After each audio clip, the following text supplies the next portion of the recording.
that you can have as a surfing heritage, and it's because we consume less, we travel more.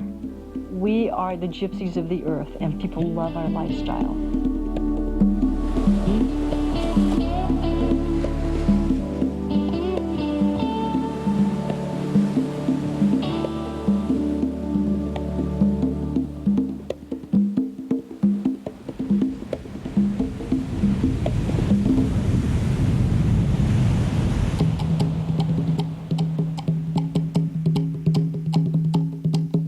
Surfing existed hundreds of years ago in Africa, South America, and the South Pacific.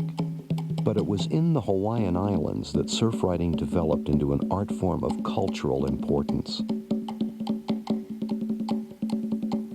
Reflecting the intimate connection that traditional Hawaiian culture had with the sea, surfing was called kanalu, a study of the wave. Through years of studying the ocean, a surfer grew to understand the patterns in the formation of waves and realized the natural harmony and rhythm in all things. It was in this rich context that classical Hawaiian surfing was born.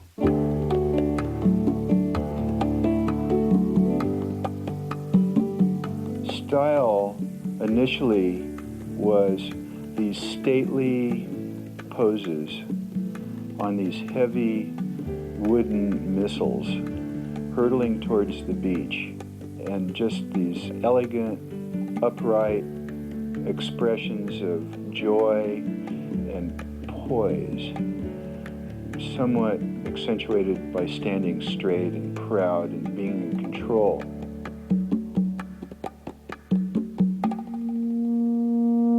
Tragically, this era of classical Hawaiian surf riding ended with the arrival of Europeans following in the footsteps of Captain Cook. They brought with them not only a new way of life, but disease as well. In a relatively short period of time, epidemics had wiped out nearly 90% of the Hawaiian population.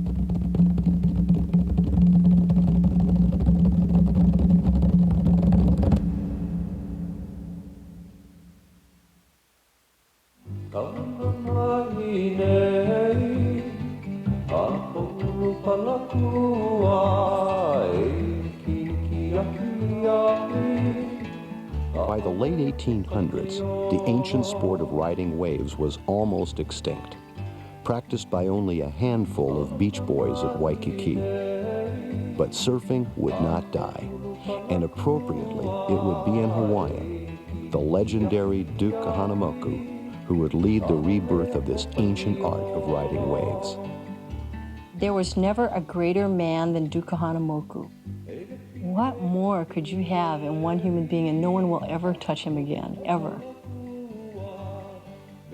He was a living legend, a god, and everybody respected him throughout the whole state as almost royalty.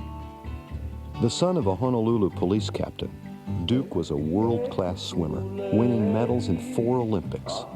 He was treated like royalty everywhere he went and became friends with Hollywood celebrities, even acting in films from time to time. His participation in swimming exhibitions drew large crowds throughout the United States and Europe. It was at these exhibitions that he demonstrated his ability in surfing and rekindled an international interest in this ancient Hawaiian sport, earning him the title, the father of modern surfing. He was the man. He took surfing around the world. It's like Hawaii gave its gift to the world, and it was surfing, and Duke gave it to the world. One of the young men influenced by the Duke was Tom Blake, a native of Wisconsin. After meeting the Duke in 1920, Blake was inspired to become a waterman, skilled in swimming, surfing, and all aspects of living near the ocean. Moving to the Hawaiian Islands in 1924, he became one of surfing's most influential designers and innovators. Fascinated with the Hawaiian roots of the sport, Blake researched the ancient board designs and then began to design his own. Since the redwood surfboards of the early 1900s weighed as much as 150 pounds, Blake designed hollow boards in an attempt to make them lighter. In 1935, He added a fin to the bottom end of the surfboard, which made the board more stable and easier to turn. In California, other surfers were making similar advances in surfboard design. One of these was Woody Brown from San Diego. A world champion glider pilot and seasoned sailor, Brown designed and built the first modern catamaran in the Western world. Still surfing at age 81, Brown continues to live a life closely connected with the sea.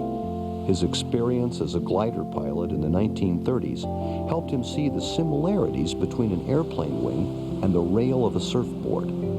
Known as Spider because of his thin physique and stance on the board, Brown applied this knowledge of aero and hydrodynamics to surfboard design and surfing technique. I knew from my aerodynamics and the lift of an airplane wing that a curved surface will suck. So I realized that the curved side would hold up in the wave. So I rounded my edges, made them curved up forward. And then I put a little moon-shaped skeg. I never heard of skegs, but I figured that would help to hold it, which it did. Instead of standing up like the other guys did in one place and using their foot to turn, which was slow and clumsy, and they'd say, okay, everybody going right. And they'd all put their foot in and they'd slowly turn right. I'd turn right and then I'd go back over this guy and then I'd go back over this guy while they were gradually getting around. And I was just standing with 1 foot forward and 1 foot back and I wasn't using my foot at all. They thought I was kind of a little off, I was the Spider with his crazy new board, which later turned out to be more or less what we got today. The trend towards lighter, more maneuverable boards took a huge step forward in the late 1940s when balsa wood surfboards were introduced in California.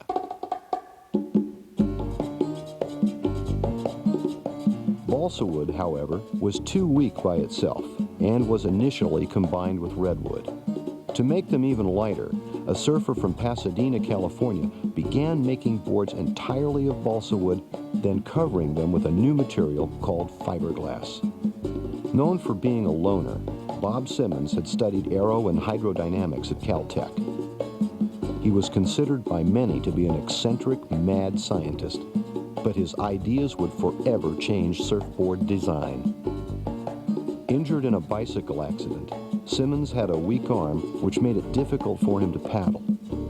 Many say it was this disability that compelled him to design surfboards that were lighter and easier to maneuver. In my mind, the one big contribution that Simmons made was that, he was a smart guy, he was a Caltech engineer, and he was the first guy to combine fiberglass with balsa wood. And that was a major deal because up to that time they were writing redwood boards, and balsa combinations of redwood. But the balsa by itself was too weak really to, to make a board out of.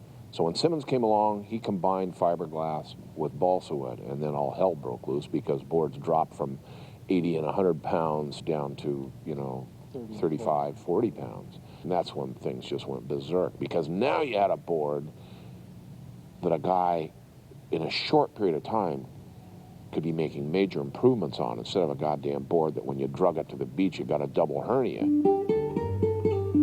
In September 1954, tragedy struck off the coast of San Diego, California, at Windansea Beach. Windansea was famous for kind of being a big wave spot. It just wasn't a place that you felt comfortable in just zipping down to do, but it was a place of legend.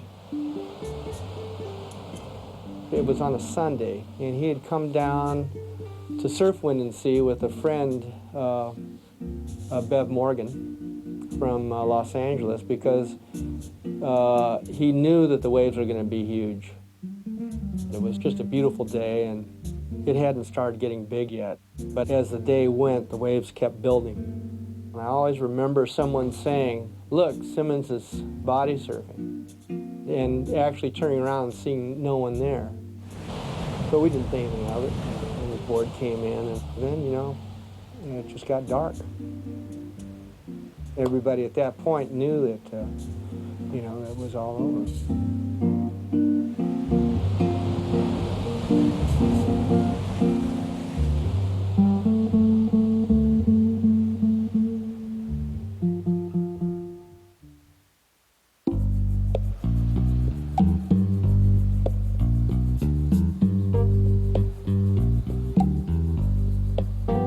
By the mid-1950s, the pace of surfing's growth accelerated. More and more surfers were hitting the waves, and on the beaches of Southern California, they were speaking their own language, listening to their own music, and wearing their own distinctive dress. There were all these clans of local guys that would travel together as a group from an area to go visit another area. The guys from Manhattan Beach would go to San Onofre. The guys from San Diego would come to San Onofre. Guys from Malibu would come to San Onofre. The San Onofre guys would go to Malibu. And these were like tribal villages visiting each other on these officious occasions. In my case, you could go up and down the coast and you knew everybody either by name, or at least if not by name, by, well enough to say, hi, how's it going, because you recognize it. There were pockets of surfing interest, Windansea, La Jolla area, San Onofre, Laguna area, on up the coast. So you could travel about anywhere on the coast and hook up with surfers. If you didn't know them, you'd sure know them fast. The camaraderie between surfers was based on a common passion unknown to much of the general public. Against the larger societal push for conformity, which characterized the 1950s, the surfers' priority of riding waves was not warmly embraced by the mainstream establishment. Surfers like rockers and beatniks were viewed as rebels. I think a lot of the surfers of the late 50s, their parents were children of the Depression. And so, like my father, he was conditioned to get a good job and keep it at all costs. And life was about being white-knuckled to an income. Well, as a surfer, it became apparent to us that those rules and that paranoia might not necessarily be worth worshiping for the rest of our lives. So we threw off the values of our parents, and we assumed all these postures which were the antithesis of our parents' values, saying, look, all your rules are theoretical constructs. They're not necessarily the real rules. Now we're making up our own rules here, and they're really just as good as your rules, and we're going to follow those and see where they take us. There was no conventional way of looking at anything, and so everybody seemed to have their own approach to just about everything, and that was the element that kind of bonded everybody together. There was no magazine to go to, there were no movies to say you should act this way or that way, or you should dress this way or that way. And it was like everybody was just kind of winging it, and they kind of all had their own approach to life. Many of these surfers were not like deadbeat beach bums, but they were like intellectuals that were captured by the aesthetic of the one-on-one with nature aspect of surfing. We were really a non-materialistic group as a group. If you wanted a surfboard, they'd come to your house and say, okay, we're gonna build a surfboard, and they just go to work right in the garage, and of course the parents would be all upset because there'd be dust and shavings and everything, and then there'd probably be maybe a party that went along with it. It was like what was mine was yours, and what was yours was mine, and there was that spirit of giving that came over from Hawaii.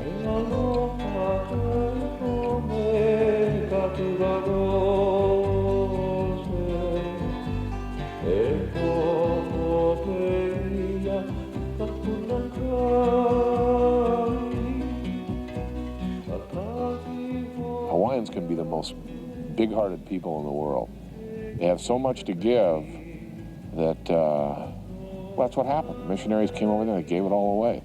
The Howleys took, the Hawaiians gave, and now they got nothing, and it's a sad situation, but they're very special people. They always have been to me, and some of my very best friends are still Hawaiians.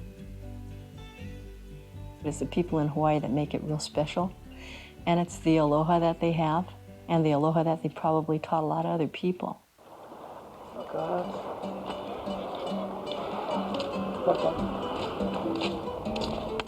The Hawaiian people, my people, are the minority group in our own land. It's not that we're regretting it or nothing, it's done. It's history, and the only thing about it is that the influx of people that come here and stay here and then leave and more people come. It's just, if they all came and stayed, then the culture and the islands would grow into them, and then they would finally realize the message of the culture. The Aloha spirit is real simple. You give and you give and you give and you give and you give from here until you have nothing else to give.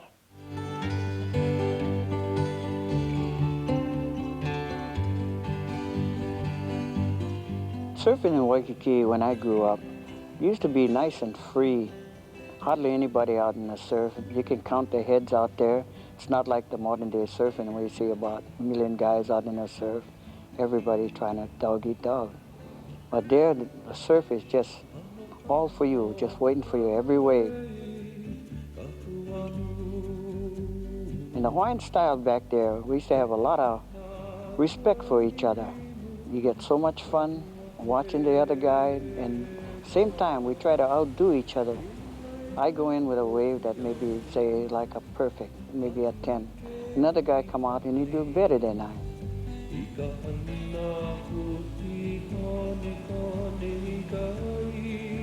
Well, in those days, surfing, whoever was sitting on the inside of the curl, you know, the furthest guy in the hook, he had the right of way. And when he caught the wave, why, everybody else backed off and let him have it.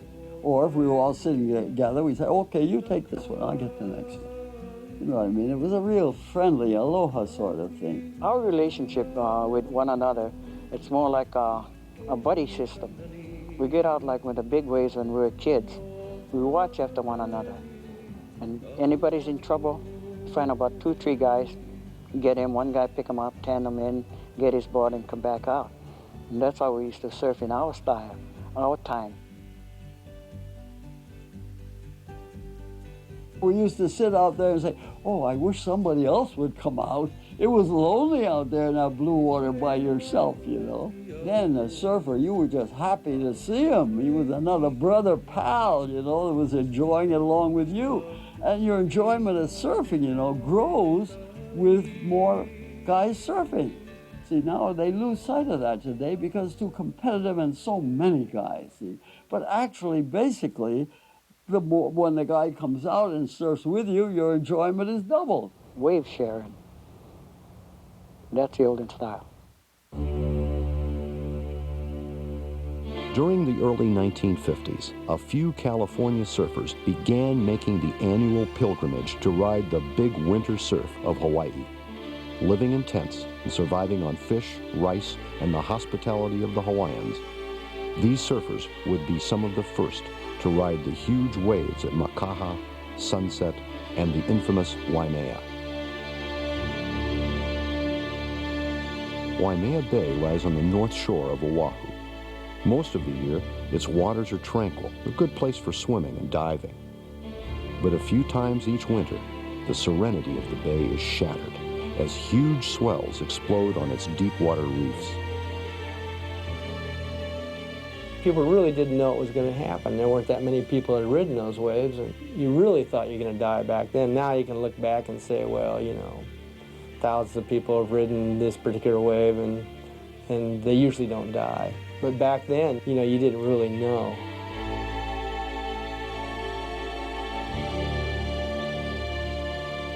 For many years, it was believed that the waves of Waimea were too big and powerful to surf. To Hawaiians and Californians alike, it seemed an ominous, mystical place. There was an old haunted house at the base of the hill. There was some Hawaiian burial grounds at overlooking the cliff there. And of all things, there was a church there close to the point. And you just didn't know if you're going to go out there. It's just a one-way ticket.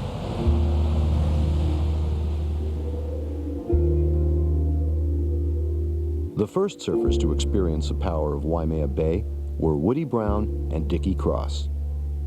Woody was an experienced big wave surfer, and Dickie was young and aggressive, eager to try anything. In the winter of 1943, they were attempting to surf huge waves at Sunset Beach. the waves kept building in size until they became too dangerous to ride.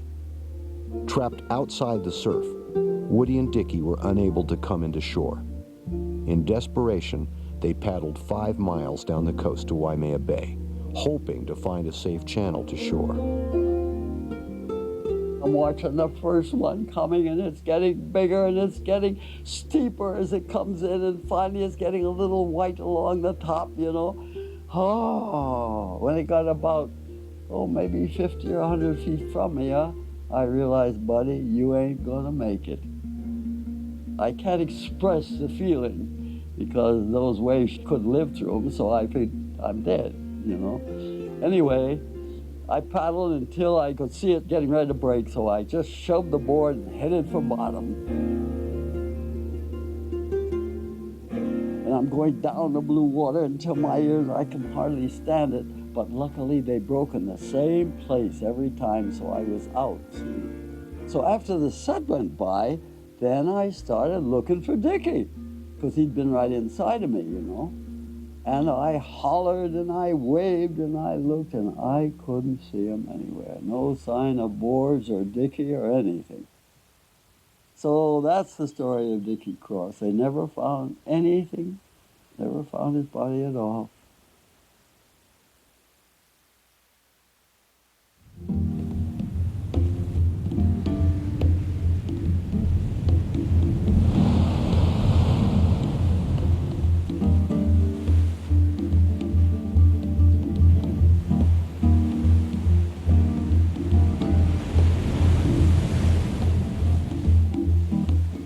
Experienced surfers measure big waves not in feet, but in increments of fear.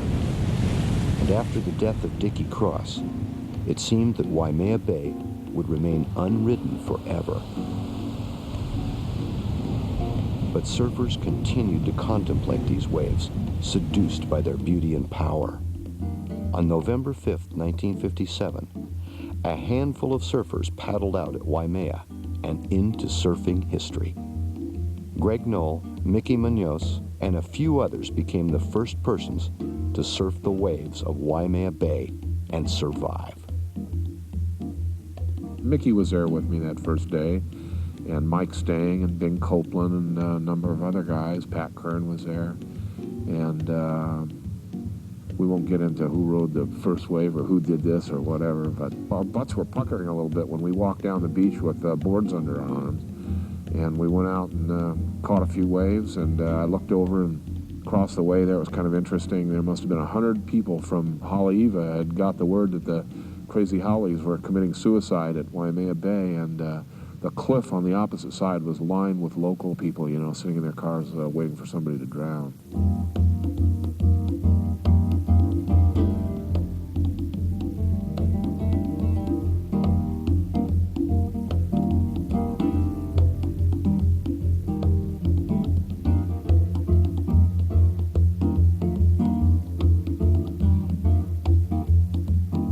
Greg Knoll rode waves so massive that he came to be known as the Bull.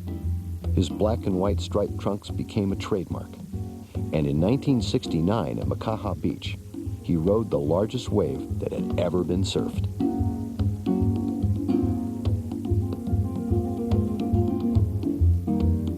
Modern big wave riding began with Greg Knoll. He'll tell you different, but that's when it began. You know, it began with his group of guys in the, late 50s and early 60s, where they were just trying to charge harder and harder and harder. And he'll say that we're doing things differently or whatever, we're turning a little bit better. But reality is, when it's huge, all you're doing is taking off on the biggest wave you can find. You're not going to do a bottom turn or pull into a barrel. You're just trying to catch a huge wave.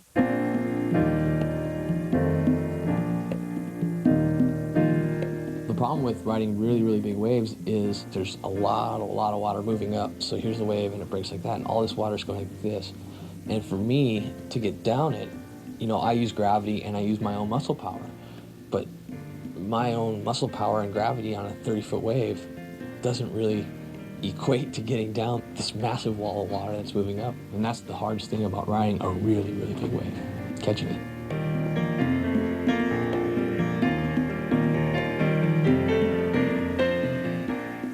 To me, being a big wave surfer is about 20 years of water time in the ocean, man. Surfing every day. I mean, to get to a point of being a big wave rider, you're gonna grow and mature through so many changes. Your body changes, your mind changes, and then the size of waves that you ride change. Once a person gets to that peak, you're on another level where it's not a competitive thing, it's a brotherhood.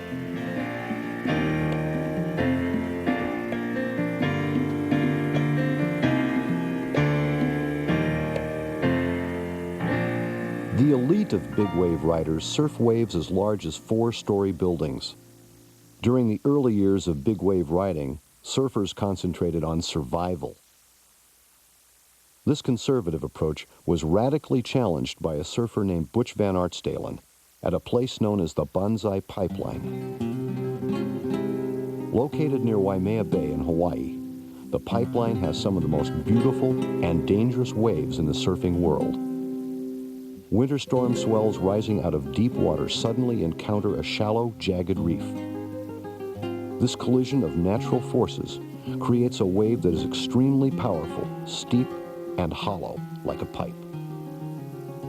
Because of the deadly reef, which lies just a few feet below the water's surface, no one attempted to surf pipeline until 1961. That first year, surfers rode the waves cautiously, the goal being to get out of the wave alive. Then Butch appeared on the scene and changed the way pipeline was surfed.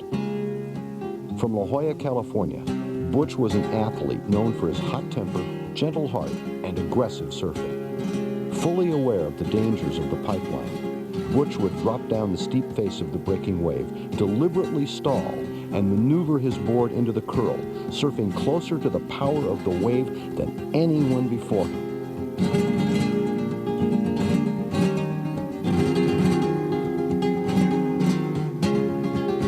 Most surfers thought Butch was fearless. I remember Butch, when he first went over, he had a small board, you know, thinking that he could just kind of, well, I don't seem to have the right equipment, so I guess I don't have to ride today. And he said he walked down to the beach at Waimea Bay, and the waves are about 25 feet. And he walked up behind Pat Kern, who was sitting next to this board that he'd spent months on, this beautiful piece of artwork that he obviously wouldn't let anybody use. So Butch felt really safe in walking up behind Pat and asking, hey, Pat, think I can borrow your board? And Pat just said, yep, without even turning around or looking at Butch. And Butch said he'd never felt so sick in his life. Quite a few memories stand out as significant occurrences in my surfing career. But one was about Butch Van Aertstalen at Pipeline. All the heroes were there that day, and Pipeline was about 10 to 12 feet on the inside reef. Butch went out and rode Pipeline for the first time, more than just survived it, he dominated it. And this was a wave that heretofore people had thought it was not possible to ride it that way. It was not possible to dominate Pipeline. You could merely survive it at best. And I remember one wave that Butch dropped in on, and falls came over and covered it. You'd see him streaking along inside. And all of a sudden, Butch came shooting out of the tube in the spit, and the whole beach was standing up and cheering. It was just like one of those moments that was like magic, and Butch was the first master of the Pipeline. And that was the day he became the master. Those who knew Butch best remember not only his aggressive surfing, but his kindness and generosity, his aloha spirit. Sadly, life on the beach proved more challenging for Butch. He died at the age of 37 from complications of alcohol abuse.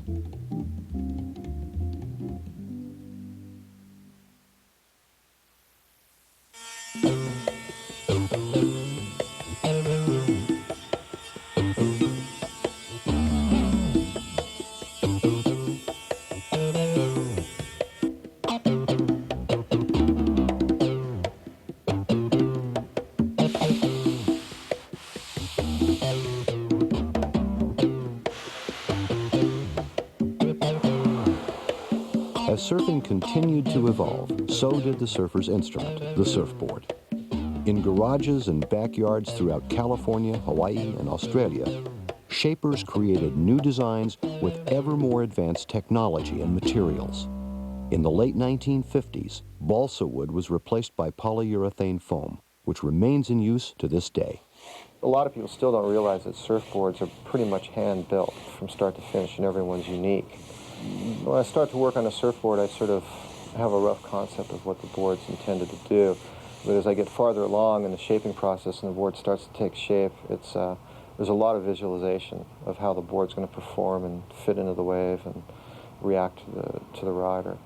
I measure a lot, there's a lot of control, but then the other aspect of it is sort of the artist in me, and the whole thing has got to flow and come together. I look at a board as if I'm the water traveling across the board. Other shapers look at the board traveling across the water. We probably end up in the same place, but it's just a different way of looking at it. Shaping is actually a real basic form of sculpture. In fact, it's getting more that way all the time because boards are becoming much more intricate. Originally, they were so basic, all you did was flatten them out or thin them out and put on the rails, but now you have concaves and V's and wings, and so it's a much more intricate sculpture form than it used to be, but basically it's just a form of sculpture. It's a custom art, and it's something that's done for the individual generally. And each shaper, of course, has their ego and their pride that they put into the boards, but basically you're shaping it for a customer, for a particular style of surfing and type of wave. How big is it? 6'5" or 6'6". 6'5", okay. How wide is your board? My boards are like 18 and... Okay, well this is... 19. This is just under 18.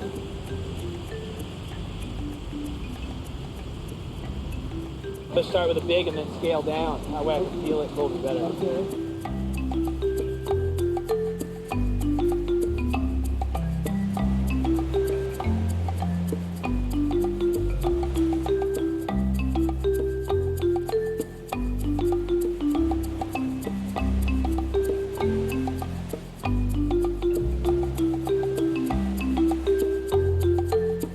Okay, what's the main difference between this board and your board, your personal board? The one I ride is wider and shorter.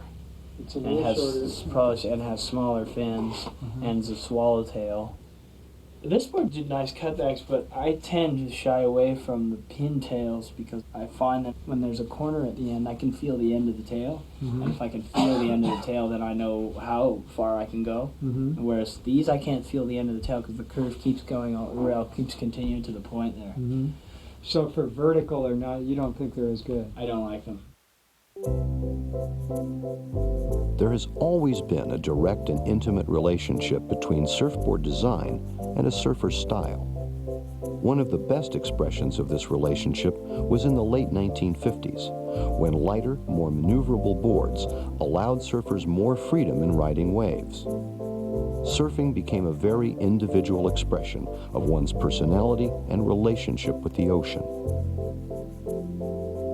In the old days, I could roll up and look out the window and see guys surfing, and I could be as much as, a quarter mile away. As long as I could see a basic image, I could tell you whether it was Mickey Munoz, Mickey Dora, Phil Edwards, and I keep going right down the line for a half hour. And the reason for that was that each one of these guys had a very exact style, the way that they rode.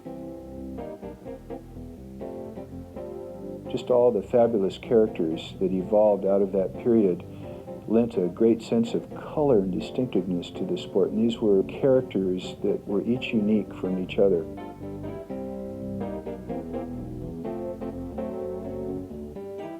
About this time, you have things happening in the evolution of style, like Mickey Dora and Phil Edwards. Mickey Dora from Hollywood, Beverly Hills, Malibu, the black night of surfing.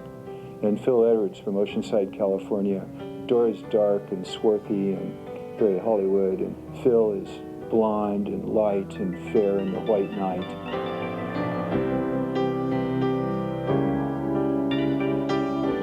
Mickey Dora's footwork on the surfboard earned him the name Da Cat, while Phil Edwards was known for his powerful turns and elegant poses. Both men contributed to the golden age of style during the late 1950s and early 60s. But it was Phil Edwards who was considered the greatest stylist in surfing history. Phil Edwards was the first surfer that anyone said was the best in the world. And all of a sudden, everyone got this idea that Phil Edwards was Mr. Style and Mr. Grace. But if you go back and watch him surf in those movies and you watch closely, he was a power surfer. You know, he would crank turns and put his board up on a rail, but he was riding a 40-pound balsa board. But he was a powerful, radical surfer. You'd be driving into San Onofre and you'd see someone riding in a distant peak and you go, oh, that's Phil Edwards. You could just tell by his body English and his style. It was unique who he was, and he'd be out amongst 20 or 30 people. So style was a real individual, important, distinctive, proud part of the sport through the 50s and 60s.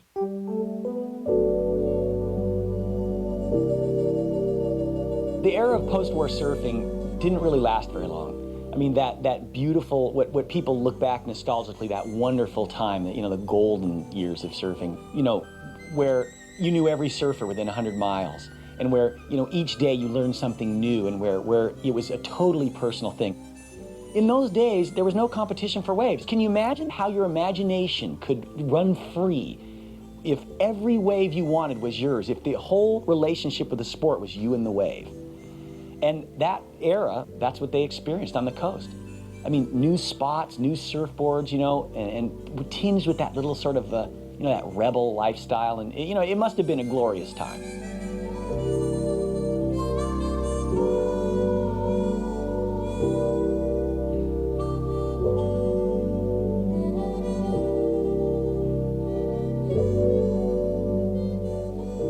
If you want to construct an accurate timeline of surfing, you'd probably start with the Duke at the turn of the century, and then the next big epoch started with Gidget.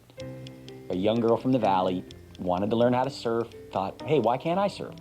And that really was the most influential moment, I think, in the whole history of the sport, where someone from the outside looked out there at those bronze gods and said, hey, I want to surf, why can't I surf? You know, why shouldn't I be able to do that? And that's where, you know, it changed forever from that point on. Based on the surfing adventures of a young girl at Malibu Beach, the hit movie Gidget was released in 1959 and exposed millions to the surfing lifestyle. Within one season, surfers, their whole world had changed. I can't even imagine what that must have been like, to be one of 15, 20, 30 guys who's surfing Malibu, and then the next summer, there's 100 people out there. It must have been shocking. But in a sense, that's what created surfing. I mean, where all of a sudden everyone, they went, wow, this is fantastic. They got that feeling, they got that stoke. And in a way, something died, but in the same way, something was born. The whole beach and surfing culture was born. As Hollywood continued to produce movies such as Beach Blanket Bingo and Ride the Wild Surf, an independent filmmaker named Bruce Brown released the first true blockbuster surf film. In 1966, The Endless Summer came out, a documentary about two surfers traveling the world in search of the perfect wave. In contrast to the Hollywood movies, The Endless Summer realistically portrayed the surfing lifestyle, capturing the imaginations of a generation.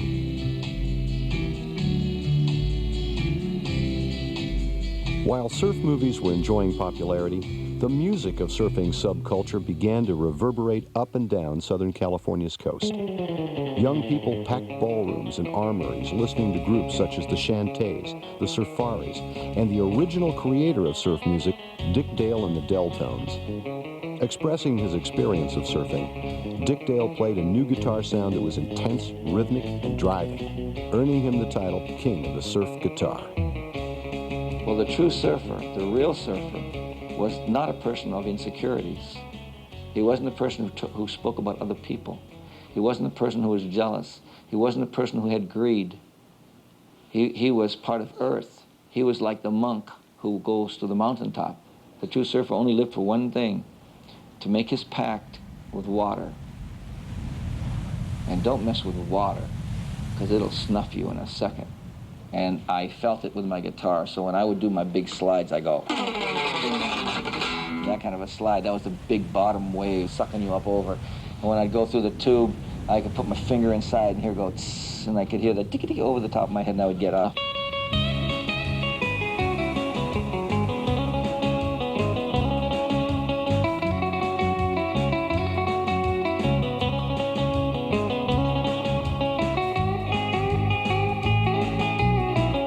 Movies and music were exposing millions to the surfing lifestyle. By the mid-1960s, surfing had become synonymous with the romanticized ideal of the California life, a lifestyle that millions wanted to emulate.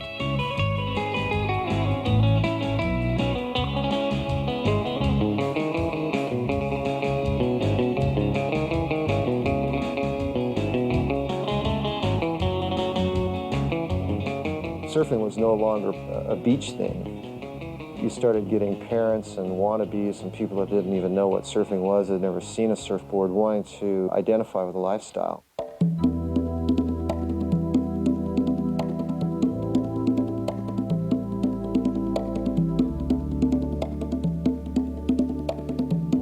This popular interest in surfing provided the foundation for perhaps the most influential development in modern surfing, the surfing lifestyle as a commodity.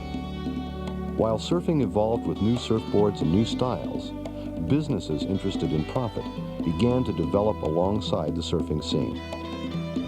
In order to publicize surfing and advertise their merchandise, some companies began sponsoring surfers and surfing contests. This influx of money from big business began to change the nature and identity of surfing.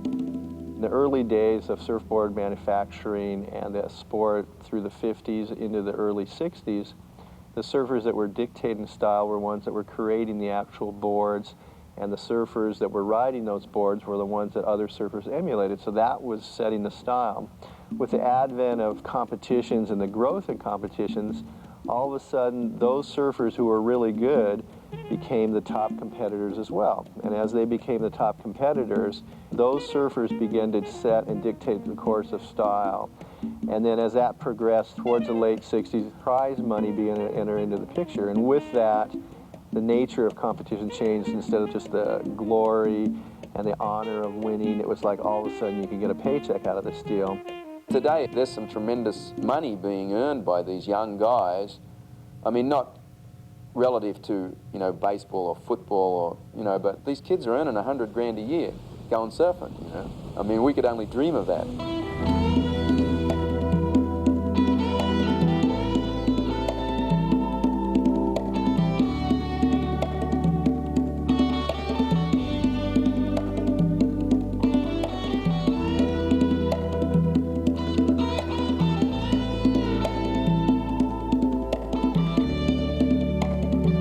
Professional surfing has brought fame and fortune to some talented surfers, offering them a life never possible before big money began to support surfing contests.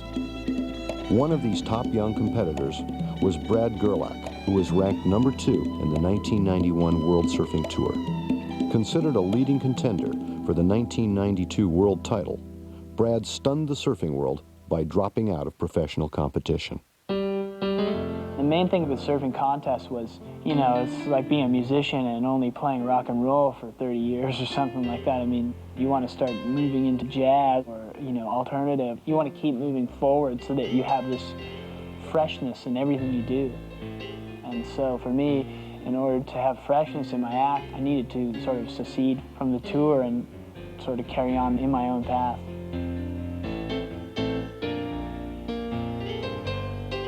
While professional competition has brought tremendous amounts of money into surfing, some surfers argue that this emphasis on competition and money threatens the very heart and spirit of this ancient sport.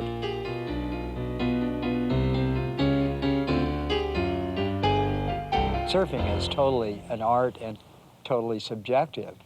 And the professional surfing competition has tried to make it as objective as possible. Everybody knows the story of the guy who totally rips but can't put himself together for contests. And that poor guy is, you know, he's going to end up never getting a chance to really show people that, you know, he could blow these other guys that do well in contests away.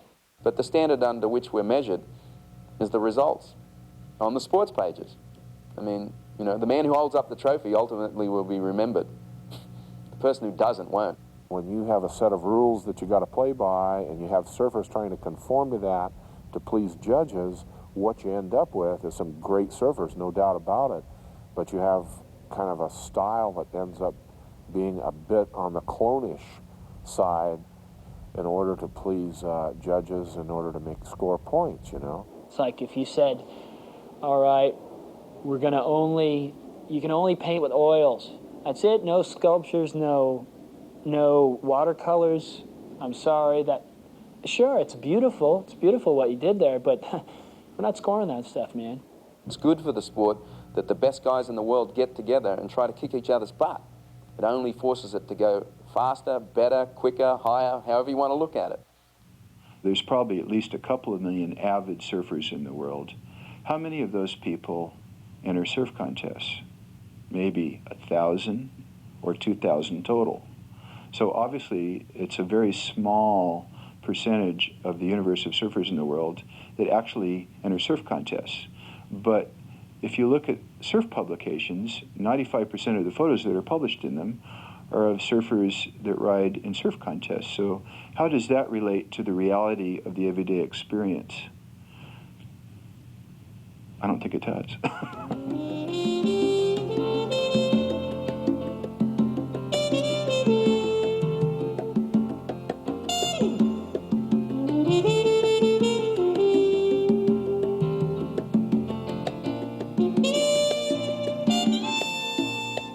Although surf contests draw large crowds and attention, the experience of surfing remains an individual one. Each surfer chooses his or her relationship to the wave.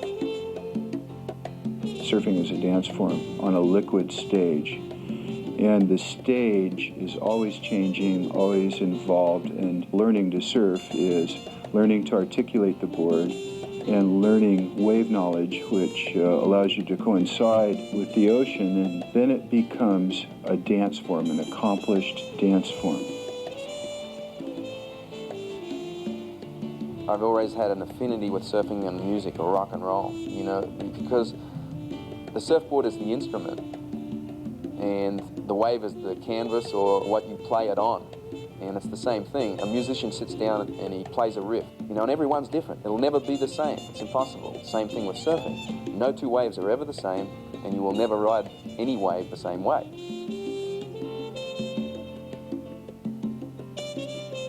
The way I like to surf is where you're trying to feel the power of the wave and glide along.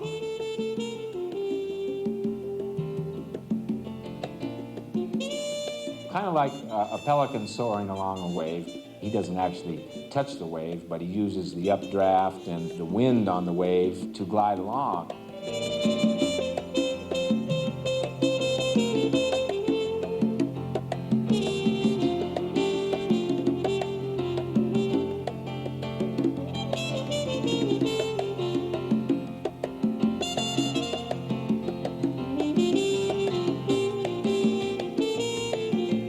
I'm not really trying to rip, tear, and destroy the waves. I'm trying to just add to the beauty of the wave. If you saw a perfect peeling wave, what I would like to do is just add to the beauty so then the people just go, wow, that was a really beautiful wave.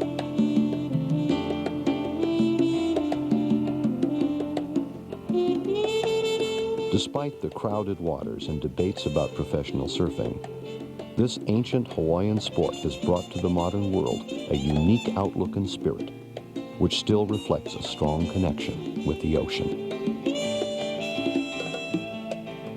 When you look at the history of surfing, it began in Hawaii and with the Polynesians, and surfing was very connected to the lifestyle and to the culture of surfing. It was a ritual activity. It was connected to the ocean as sacred wilderness. And now as surfing has progressed over the years, it's gone through different waves of development. And now environmentalism is a key part of returning the sport back to its roots and letting surfers involve themselves into the saving of the ecology from which they came, our Mother Ocean. Surfers are almost like talking fish.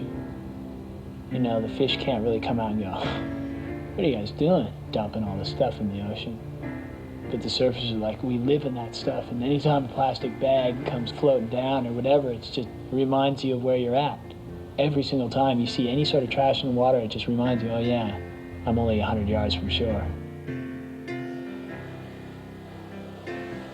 Before surfing, we did not have a metaphor for how to deal with everything. And in our schools, we're taught a lot of competition. But we're not taught too much to go out in nature and respond to nature. And what has happened as a result is that, for the most part, mankind is holding on to all this crap. We build these buildings. We got sucked into that Three Little Pig story with the guys that built the pigs that built the brick house and didn't let it blow down. Then got to live like pigs for the rest of their life. Surfers are the first people to recognize the fact that something's happening in the environment. And the salt water, our oceans, are like the blood that unites one family.